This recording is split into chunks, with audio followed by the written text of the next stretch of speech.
Mtu akizeeka amezeeka. Hata mwanamke kuna period yake anakuwa msichana mdogo, anakomaa, anaanza kuzaa mpaka anaingia menopause. Pia kwa kila binadamu kuna time ukiwa kijana unafanya shughuli, unakuwa mtu mzima na unazeeka. Na ukizeeka kuna kitu kingine ambayo unaweza ukaleta. Sasa kuna viongozi wawili, Museveni na Raila.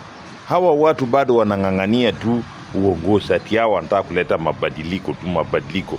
Utaleta mabadiliko gani kama umefikia 90 years ama 100 years?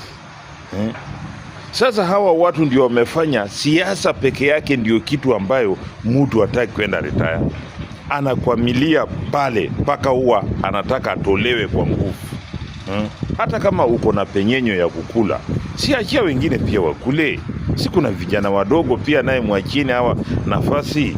Bado mnang'ang'ana tu, ni nyinyi tu. Hivyo sio sawa bwana. Kama umezeeka, hakuna lolote yenye unaweza kuletea watu wako, enda nyumbani ukalale bwana. Wacha kusumbua watu kila saa.